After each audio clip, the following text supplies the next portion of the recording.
Hey guys, welcome back to another video.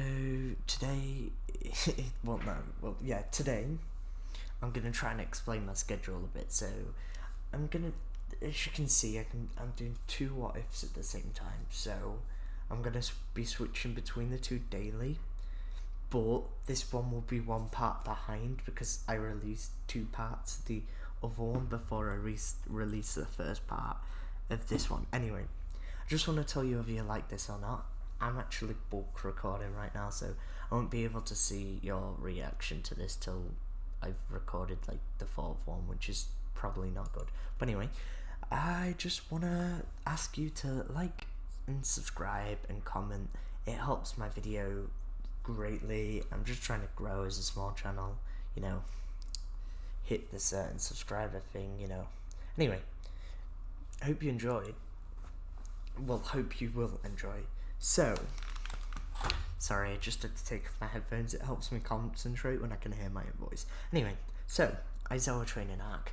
Before then, he's awkwardly walking into the UA class, but not as awkward as before. He's got a quirk, he's got something about him, he's got strength, and he's not completely useless in his base form without damaging himself. But when it comes to, let's say, something like a ball throw, he can't quite use a speed force for that, but he can ace the run. Anyway, so events are going to be slightly different in this. This is because Aizawa, just because he's recognised something about Deku, is actually going to make him do the ball throw first without telling him the other up and coming events. This is because he wants to see whether he will act on the ball throw to make him see how much of a hero he is. And that is when he walks into class. He sees Bakugo, Ida fighting. He agrees with Ida. Ida and him become some sort of buddies. Ida's like, oh my god, you're smart and powerful. Let's get friends. I want to learn something from you. We're both runners. We're both good at running, Deku's actually faster by about double, but that's why he wants to learn from me. He wants to basically practice. And anyway, Uraraka comes in, awkward, haha, laugh. And then we go on to Aizawa. Aizawa comes in, he's like dead, but reading the class, like he always does. And basically what he says is, you guys are you prepared to be in UA? You sit down, and then someone asks about orientation, and then he's like, we're not after orientation, we are going to be doing some sports practice. So they go outside and they end up doing the throw ball exercise. Bakugo goes first, thrown it as far as he does in canon. Sorry, I can hear somebody in the background. It's actually kind of creepy. Anyway,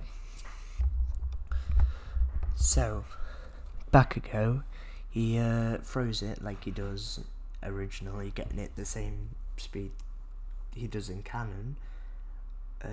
Deku is then up next. So what he decides to do is throw it with 100% one throw, because he realises that the speed force actually can't throw it, because it'll just lose momentum or burn up because he'll throw it too fast. So what he does is he uses one throw to throw it.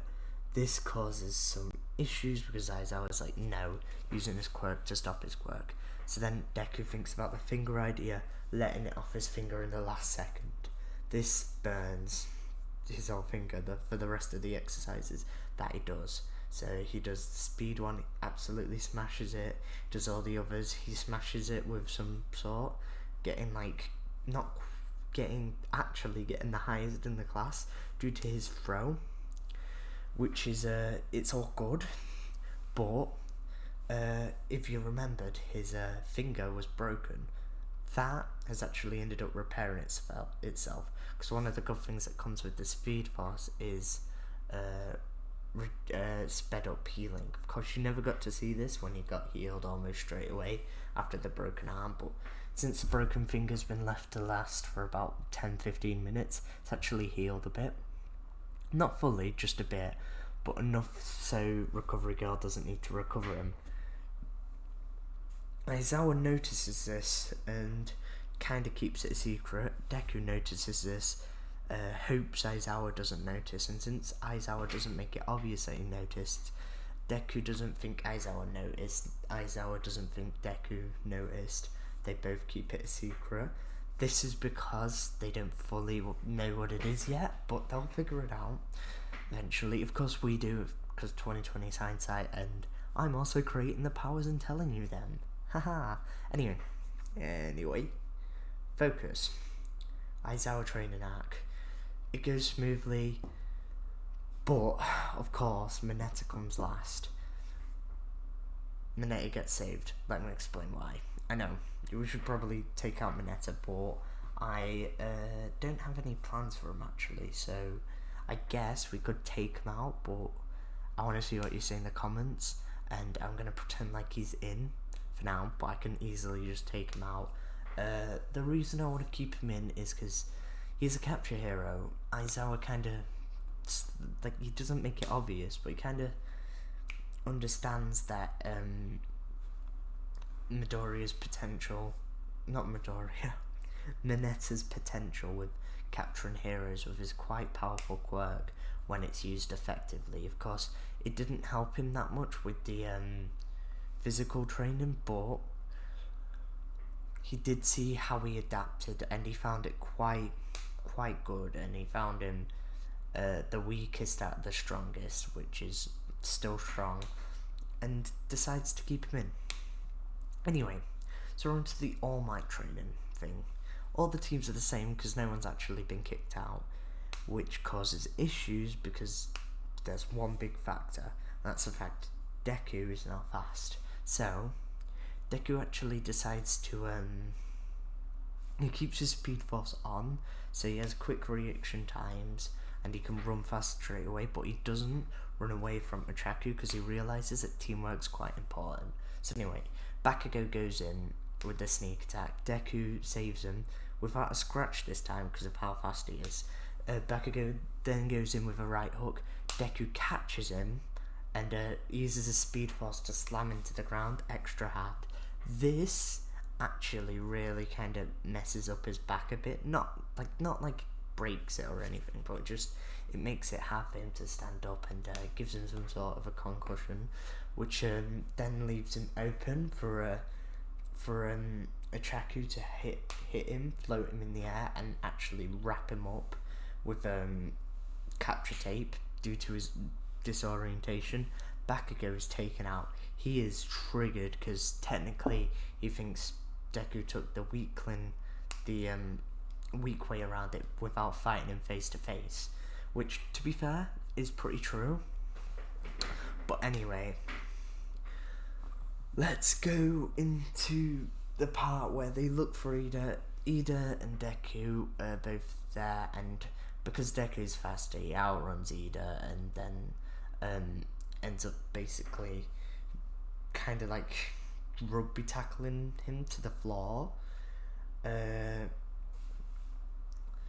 Like rugby tackles him to the floor going dead fast, getting him in a chokehold that he learnt from All Might, whilst Uraraka carefully carries the bomb away. This actually gets them the win, and Deku gets MVP. Let me explain why. Because he took the least lethal effect. He didn't damage the building this time, and he got the bomb safely. This means he can win, which is all good because he's actually quite strong in this one. So he does get the win, which is pretty nice.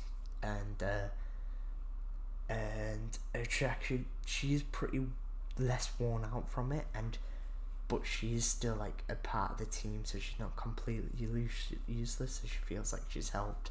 She gets like second MVP, and Bakugo gets even more annoyed because he's like, Deku has more power from nowhere, and Ida's like, gotta go fast.